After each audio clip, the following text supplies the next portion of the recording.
OnEducation is sponsored by Participate, a community learning platform where the world learns together.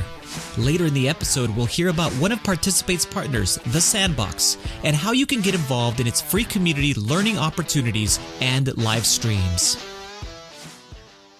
And I guarantee you, if you started a YouTube channel where you were just knitting 100 miles an hour, there'd be people that would be totally down.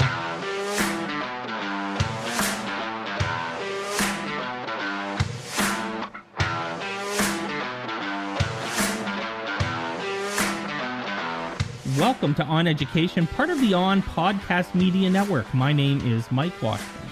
And I'm Glenn Irvin. Friends, we have an awesome pod for you today. We will dive into student reflections on pandemic learning, debate whether TikTok delivers better quality content than most school-based experiences, why teacher unions are in support of fully opening schools next fall, and our guest this week is educator and president of YV Educational Resources, Yaritza Villalba. You want to talk about YouTube? I love YouTube. Anyways, everyone loves YouTube, but we're going to actually talk about TikTok in a bit, which is funny because I learn a ton on YouTube. What have you been watching on YouTube? So I've got this new fascination, right? I started watching this specific YouTube channel. I don't even know how it came up on my, you know how things are suggested to you? Yeah. On your YouTube, whatever, timelines. And anyway, there was a suggestion of this. I think it was because I watch a lot of things that have to do with card trading. You know what I'm talking about? Like baseball card trading or sports card trading. Okay. So I was watching some of that kind of things. And then I guess in a weird slant, this guy called the Cincinnati Picker, okay, appeared on my thing. So I click on the thing, and what he does is he wears a GoPro and he goes to garage sales, and this is his whole channel. And what he does, he goes to all these different garage sales in the Cincinnati, Ohio area, I guess, and he picks out, he buys all kinds of different things, and then he has a business that he runs on eBay. And basically the episodes are him picking up stuff at these garage sales, and then him showing you what he actually, what they are and what they're valued, and then eventually the sales of whatever he actually did, and kind of some big time things that he picked up and some surprises and whatever it might be. And it sounds so not that entertaining, but it is so good. This guy, I mean, it's not like anything amazing or whatever, or some whatever it might be, but for whatever reason, it makes me want to go to garage sales and go buy some stuff and go sell it on eBay. That's funny. You know what's funny though, and this is actually we'll go from this right into TikTok, because I think we're talking about the same thing. But the thing about YouTube is that there's something for everybody. Yeah. And YouTube and video content and podcasting content in particular, new media content, really emphasizes the idea that there is an audience for every. That's true. Yes. There is an audience for everything. And you can be like, you want to take up speed knitting. And I guarantee you, if you started a YouTube channel where you were just knitting 100 miles an hour, there'd be people that would be totally down with that. In fact, right after this, I'm going to go look and see if there's people on YouTube doing speed knitting. Yeah. And I bet you there is, and their views are astronomical. And so that's the thing about YouTube. Like we've talked about on the podcast, actually. What if I told you that there was an interview show, where a guy interviewed someone else, okay, and during the entire interview, they were eating chicken wings. Yes, I remember that. And when you explain that show to someone, they look at you, if they've never heard of it, they look at you like you have three eyes. Like you are just out of your mind thinking that is good content. It's called Hot Ones, friends, and it is one of the most popular shows on YouTube. It is incredibly popular. Yeah. And it is very good. It's very entertaining. Yes. And the person who is the host of Hot Ones is a phenomenal interviewer. Big time. It is great content. Yes. It is a dude interviewing people while eating chicken hot wings. It's amazing. And you should all go watch it. You should pause this, go load it up, watch an episode, then come back. You can That's do a that lot more now. entertaining than the Cincinnati Picker. But for those of you that are interested in just something different, I just was like hooked on it. Then I'm like, oh, this is really good. It's like 15-minute episodes or so. And then I'm like, man, I got to go watch another one. So I've been watching amazing. Cincinnati Picker, and give him a shout out. He does Now, a really good job. I've learned a lot on YouTube. A lot. In fact, I would attribute almost all of my graphic design experience to YouTube. Okay. I would attribute most of anything I've learned about coding to YouTube. Certainly audio editing, certainly streaming, and the what I need as far as technology and like techniques and styles and like graphics and layouts and like all of that stuff, all from watching YouTube videos. Yeah. And so our mutual friend, and Yes. Nick is I would consider Nick a very good friend. And I, in fact, warned him that we were going to talk about this tweet because he wrote, so this is Obi-Wan Nick Obi. And Nick wrote, and we'll put the tweet in the show notes. He said, your kids learn more quality content from TikTok than most school-based experiences. They are quick, to the point, and discussion encouraged. If I need a quick tutorial for something, it is now my go-to search engine. Mm-hmm. So there's a lot to unpack there. And when I told him that we were going to talk about this, he blamed you for this. First off, what was your initial thought when you saw the tweet? And have you thought about it more, especially now that you knew we were going to talk about it? Yeah. My initial thought and what I posted right away was I couldn't believe that he said it was more than school-based experiences. That's what I put. And I put talk about a hot take. Yeah. And he did respond to that. As far as he did give me a response. And I would say that I was way too aggressive, and I told him that too in a DM, that he told me something to the effect of, I apologize, or something about that's the thing. And I said, no, you don't have to apologize. That's not. I was like, I'm apologizing for being too fired up and so aggressive. That's what I put on my responses to you, because that was not cool. Really what it was, and I told him that too, is that I just know that this is a time where I don't want to detract from the work that a lot of people are doing and a lot of school districts are doing. Are there bad school districts? Yes, we've talked about them on this. Bad teachers, yes, we talk about them on the show too. Mm-hmm. But there's also a lot of people doing great, amazing things in spite of all of the current circumstances and the different situations that they may have encountered this year and in previous years. We started this show.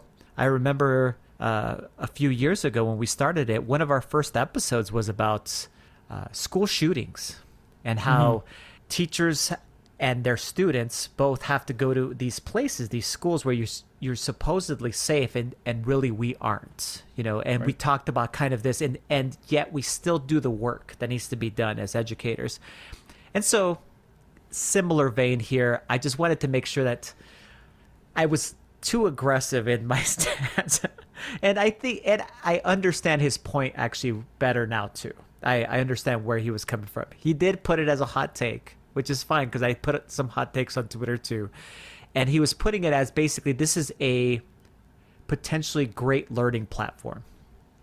Mm-hmm. And he actually, for himself, it is a great learn. It is his preferred. It has become his preferred learning platform. And in the only part that I was taking offense to was that it said something that's it's better than most school-based experiences. Yeah, he's wrong. Yeah. But he said, he responded later on and he said, hey, I apologize for the crap take or whatever it might be, and I said, you know what, it's not that, it wasn't a crap take. It was a hot take that happens all the time on social media. I took it to the extreme edge because I was already irritable, and then so I went to way an end of fiery fury, which I shouldn't have done that too.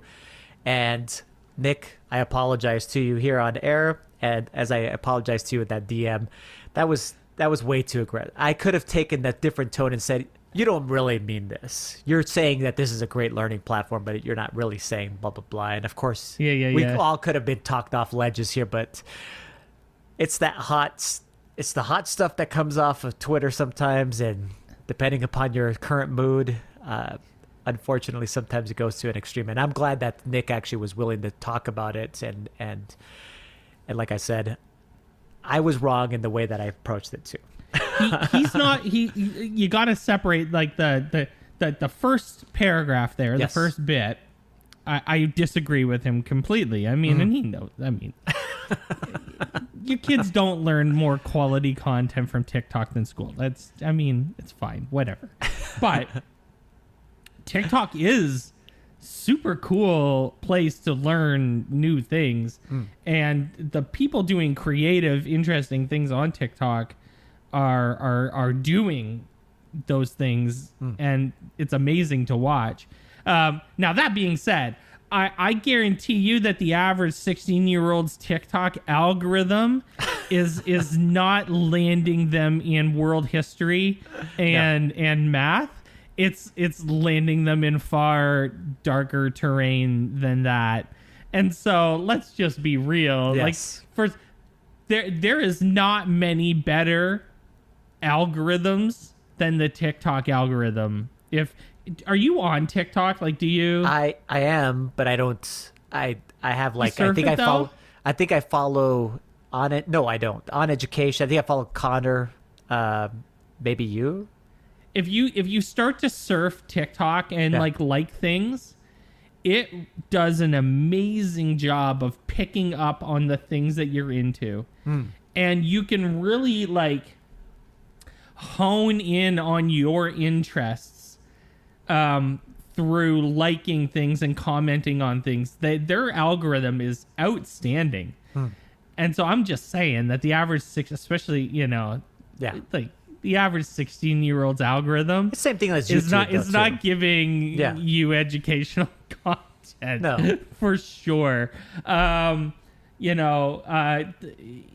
there's my TikTok now is all cooking almost, interestingly enough. So I'm getting a lot of but like that's great. Yeah, it's I'm fantastic. getting a lot of really cool recipes. I bet. And like cooking ideas, and I love to cook, as everyone who follows me on Twitter knows. So I mean, TikTok is awesome. It is not better than school. But the point of Nick's tweet was that TikTok is great for learning things, and he's totally right. He's right on that. Yes, agreed. Totally right about that. Yes. So, another thing on Twitter. Tell me about this other tweet that you had found the other day.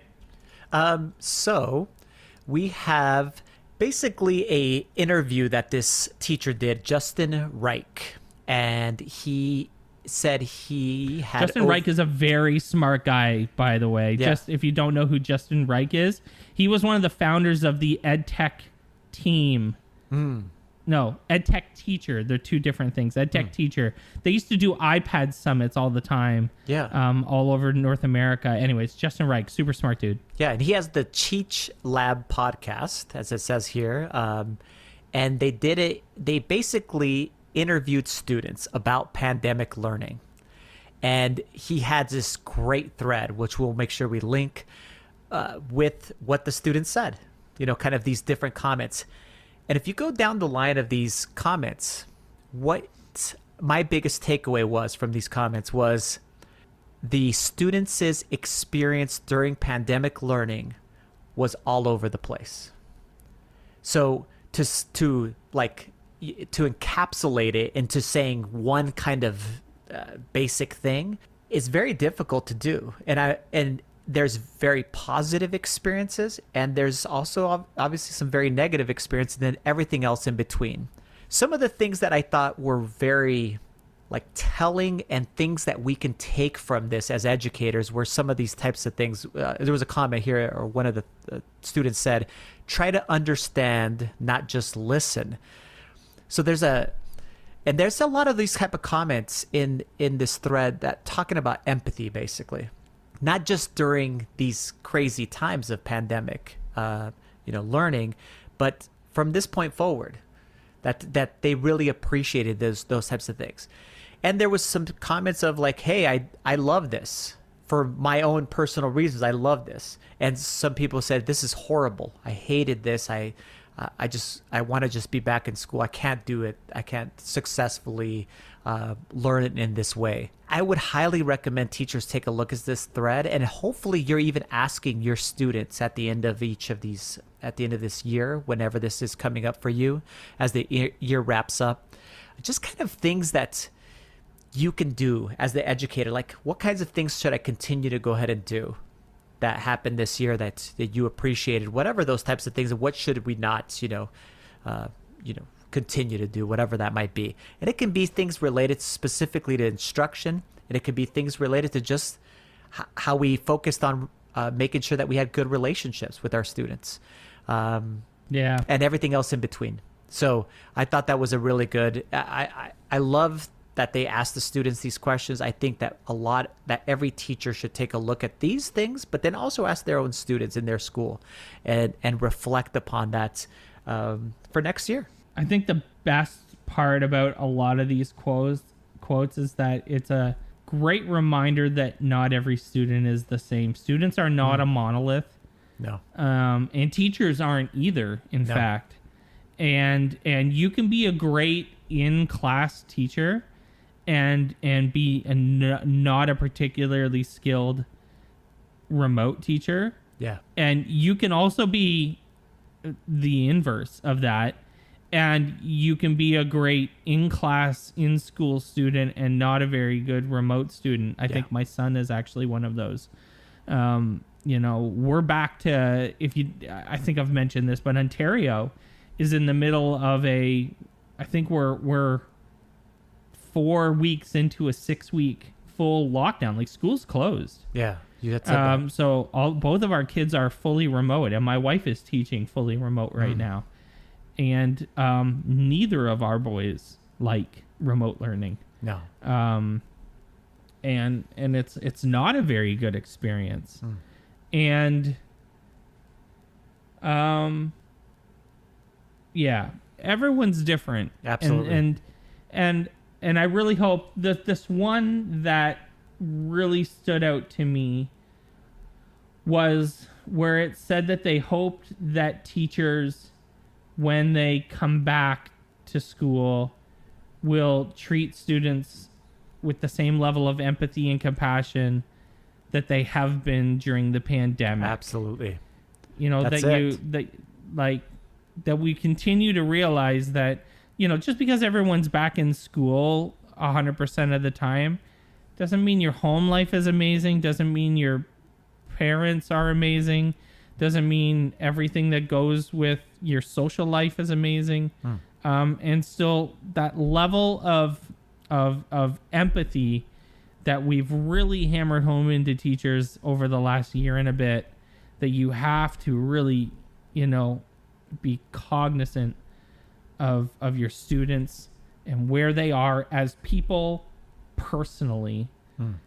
That has to carry forward. Please, that has to be the biggest takeaway of the last year and a bit. Yes. So in that being said, I still expect that September will be 100% in school. And you're in school now, and I don't suspect, the numbers are getting pretty good in the US. The president of one of the biggest teachers unions in the US, Randy Weingarten, who was also, I think, a top contender for Secretary of Education, by the way, said that schools have to be open in the fall, is really in this New York Times article advocating for schools being open in the fall, isn't she?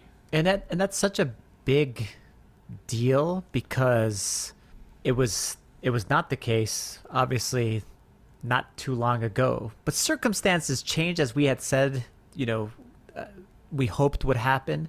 Circumstances have changed for you guys. You know what I mean? It's like there's just that influx. And I think, what you can currently see as far as a trend in the United States, and hopefully the trend continues, that we will be fully in person. Obviously, the CDC stating just this past week that we could go ahead and not have to wear masks, both outside and then also inside if you had your vaccines. That's a huge move, and that signals to me that there is a possibility that next fall, and with the union supporting this, that we will be fully in person. And then the question will be, how far will we be down the road then, whether or not we'll have to even have masks?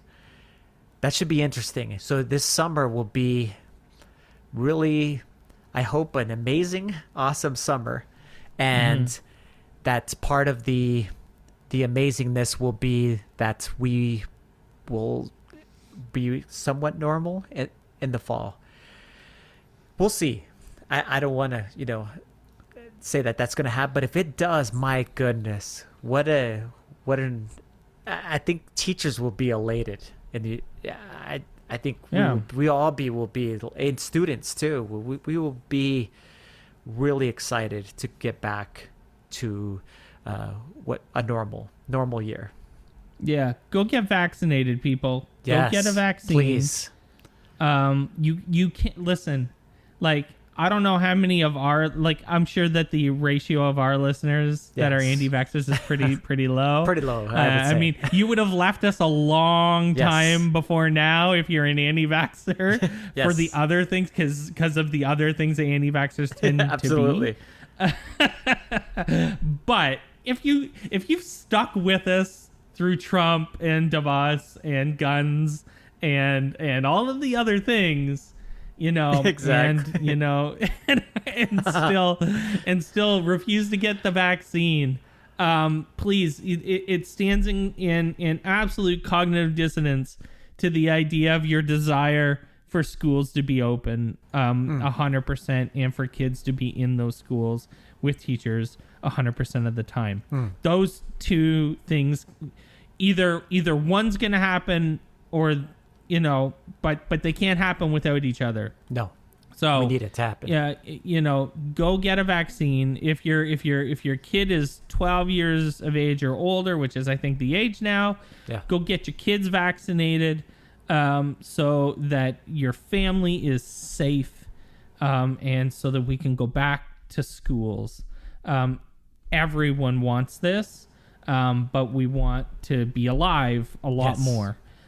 So be smart and get your vaccine. I wanted to end on a high note. Okay. Not that wasn't down. That was good. That was a good note. This is generally a positive. This is generally a positive block one, Glenn. Yeah, this has been a very positive. Shockingly. I was told once, if we were a more positive podcast, we'd have more listeners. Well, here you go, friends. This is this is rainbows and sunshine all around. A Toronto principal got 1,400 people in the surrounding neighborhood their COVID-19 vaccine.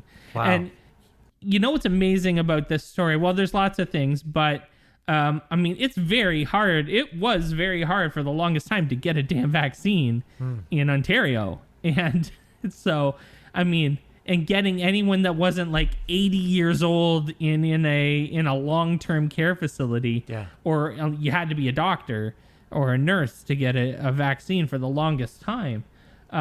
It was just very difficult. We did not have the supply that the United States had and Great Britain and Europe had. We've basically had to bring in all of our vaccines from other places. So when this principal was able to not only get the local neighborhood, which was in a hot spot in Toronto, their vaccines, but then advocated for his local school community. Can my teachers get a vaccine? Oh, they can? Okay, cool. Can my students' parents get the vaccine? Because listen, if the students get the vaccine, if the teachers get the vaccine but the parents can't, then we're still going to have the same problem. So can my parents in my local community get the vaccine as well? And then they actively went out into the neighborhood and said, listen, This is what we're doing. We're having a vaccine clinic. It's going to be in our school. Come and get a vaccine. And the leadership was just astounding. And I am just, it made me so happy to see teachers and leaders and administrators being held up in this way. And the quote from the article that I pulled says, and so true, it demonstrates how crucial public schools are in our communities. It's more than just a place for our kids to go and learn. Yeah. And so even though, we really want schools to be open so our kids can go and learn, schools play a critical role in society. And this shows that critical role doesn't get diminished just because the school is closed. Yeah. This is like one example out of so many that have now just been brought to light how important schools are. And how important your educators are. And in this case, the leadership at the school and how amazing they can not just be leaders within their the school and the school district, but even in their community. Great story. Love it. And so when we come back, stay with us. We are going to be talking to Yaritza Villalba. We are building this virtual community of educators who share an interest in game design and teaching new skills. We will use this space to connect, collaborate, and innovate with the Sandbox. That's Sebastian Bourget. He's the co-founder and chief operating officer at the Sandbox. This community is here to provide guidance, support, feedback, and suggestions on how to best use the Sandbox within the context of teaching and learning how to make video games. It allows also to connect experts and educators, bringing together existing creators and members of the Sandbox game platform community with professional educators. The Sandbox community has grown into a vibrant space of 100+ educators. How can you get involved? More to come later in the episode.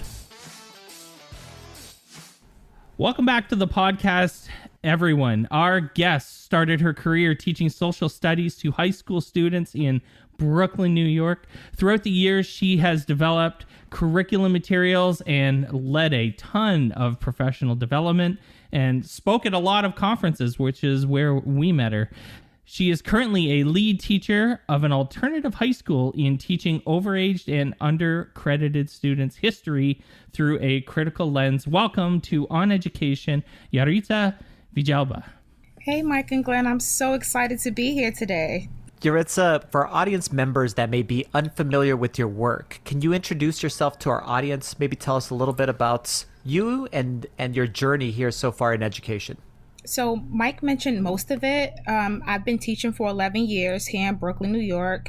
8 of those years has been with students who are overage and undercredited. So my students are ages ranging 16 to 21. I teach U.S. history and AP U.S. history. So not only am I tasked with getting them prepared for the Regents, which is the standardized assessment, I'm also, tasked with getting them prepared for an advanced placement test, which is standardized testing. And I'm also the host of the Flipgrid series, Ask Yaritza, which focuses on culturally responsive teaching, which guides most of the PDs that I actually present in or conferences. Just teaching teachers how to really get to know their students before introducing content. So that nitty gritty part of, hey, how are you? What kind of music do you like? What kind of foods do you eat? Most of the questions teachers fail to ask or have students put it on index cards and then forget that it was in their drawers. That's mostly, my journey, just getting to know kids. That's awesome. And so you talk a lot about this idea of culturally responsive teaching. That's kind of the way it's framed. And so why don't you define that for us a little bit? Take us into the weeds a little bit on that, and what that looks like in practice a little bit more. So, to simplify the definition, culture responsive teaching is how teachers literally mesh in a student's interests, their culture, music, foods into their daily practices.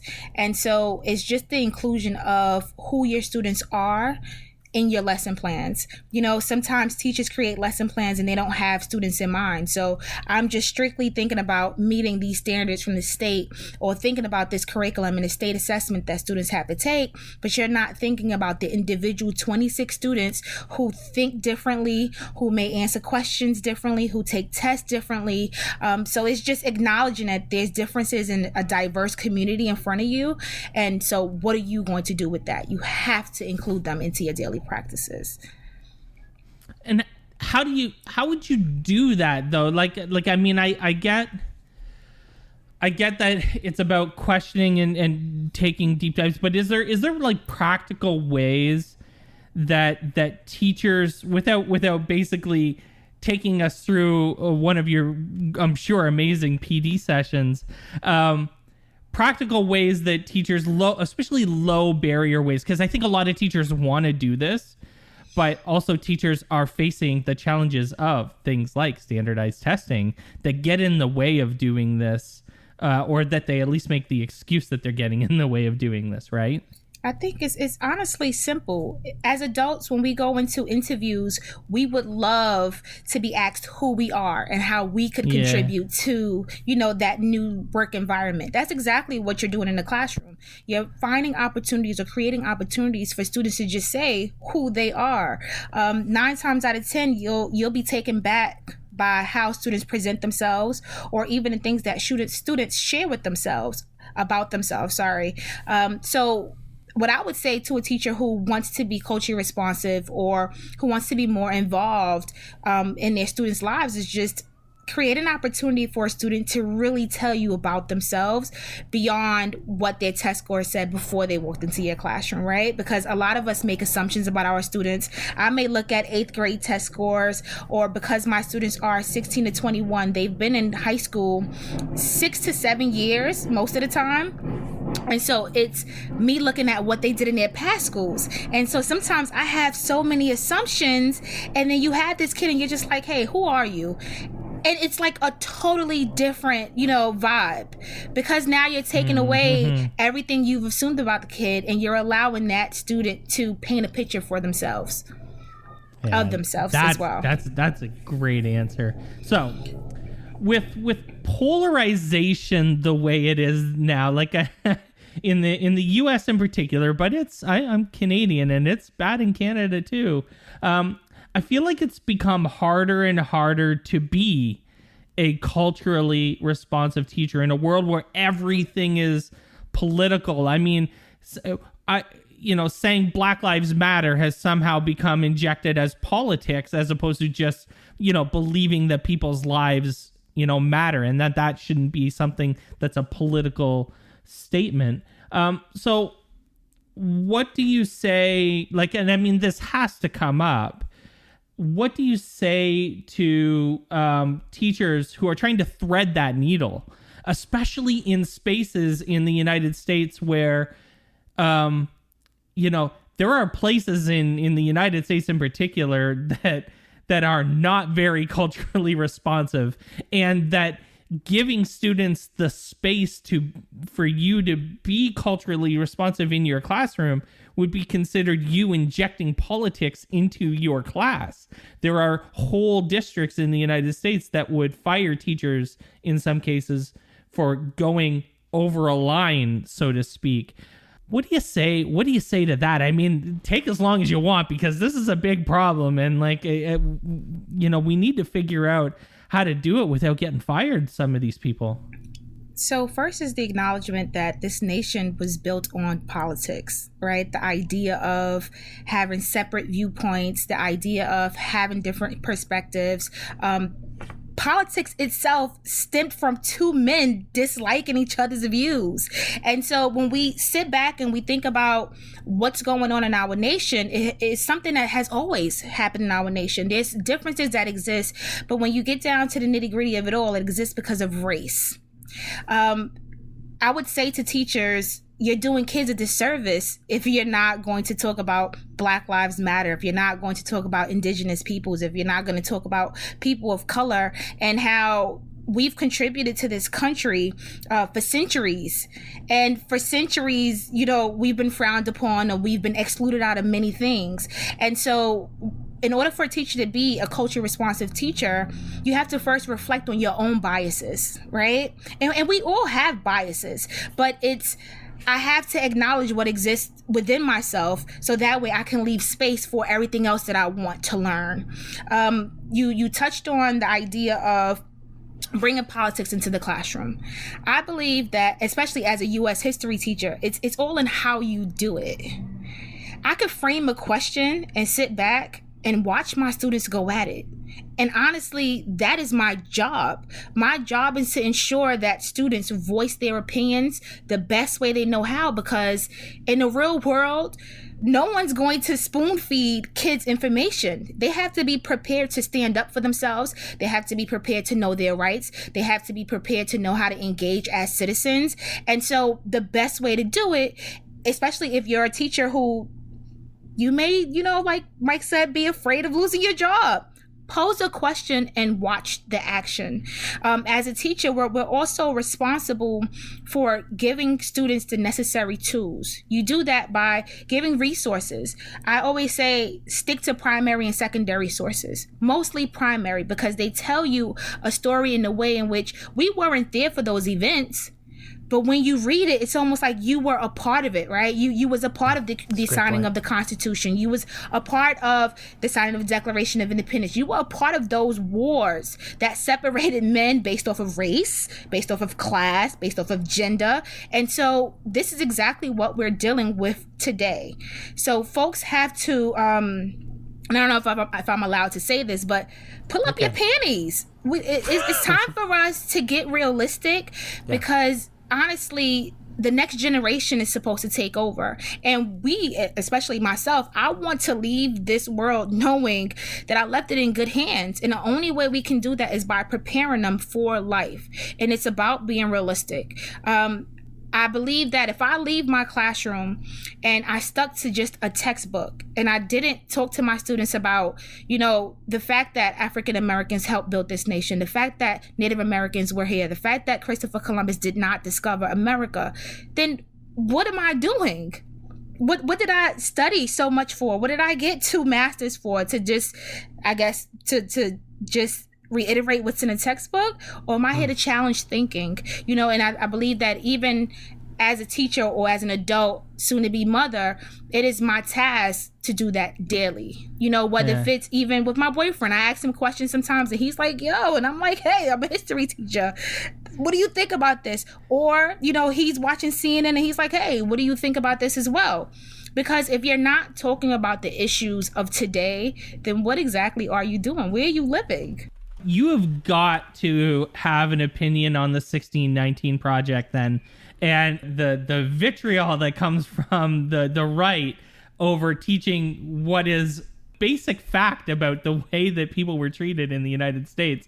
I'm curious on your thoughts on the content and on the opposition to the content, because I think that this is an epitome of what we're talking about, right? So last year, before the pandemic hit, our school was supposed to take students on a trip to Ghana. It was myself, it was the assistant principal, the principal, and 12 students. And we were tasked, and I had to really think about what kind of content I would supply my students with. That way, when we go to Ghana, we're able to share not only experiences, but knowledge from the United States or from the American perspective. One of those resources was the 1619 project. And I chose it because it's realistic, it's brutally honest, and it's information that we all need to know. Whether we agree with it, whether we disagree with it, we need to know it, because honestly is the truth. One thing that I noticed was we would video chat with students from Ghana, and one question they kept asking my students was, why did they choose us to enslave? Why us? Why us? And my students, kept giving factual information, but I wanted my students to dig deeper, because the students in Ghana, and I told my students, you have to think about their resources. Their resources are coming from, Caucasians who've ruled Africa for so long, especially West Africa, that the people who are living there don't really know their own truths. And so could you imagine engaging in conversation with someone about their being and about why things happen, and no one has ever told them the truth as to why things are the way they are? No one has really sat down and spoke to them about colonization. So one, I'm upset that, with COVID, we couldn't go to Ghana. But I'm also appreciative of the experience, because I was able to show my students that other side, that, don't believe the truth is being told around the world. It's not. It's being hidden. And so you asked about, the 1619 project. It's important.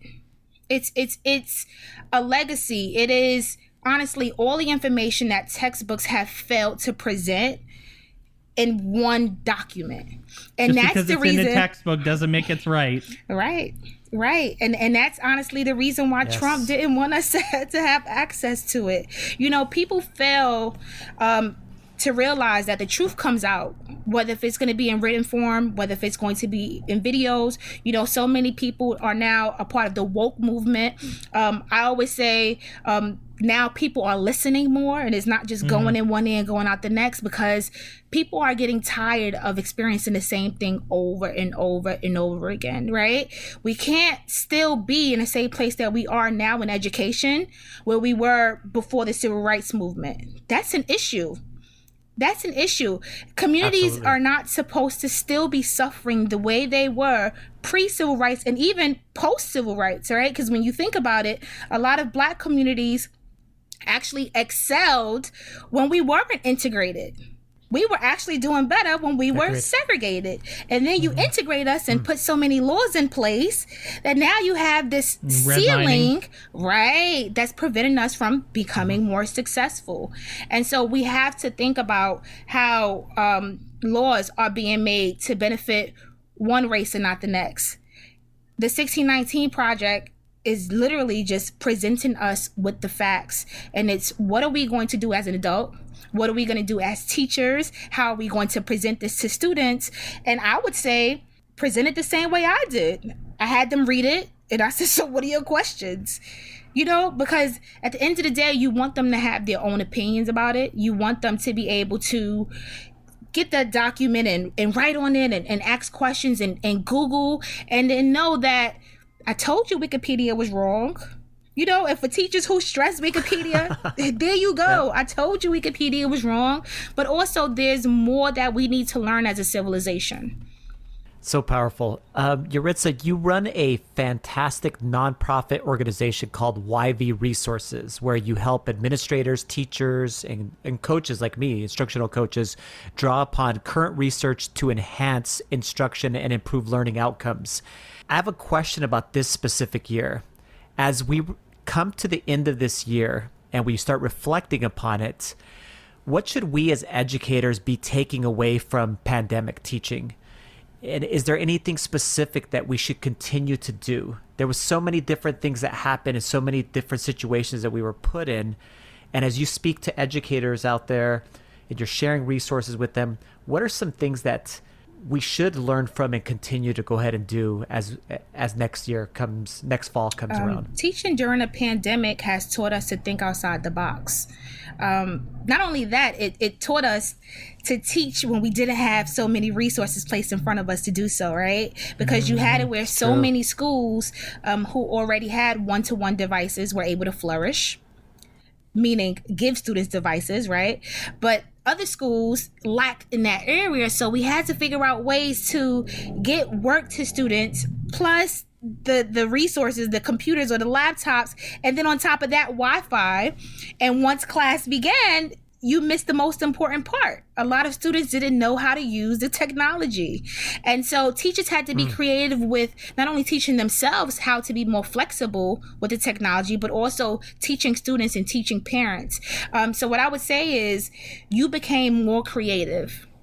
You did more than what was asked of you. And you honestly set other boundaries. So what I would say is you have to continue that.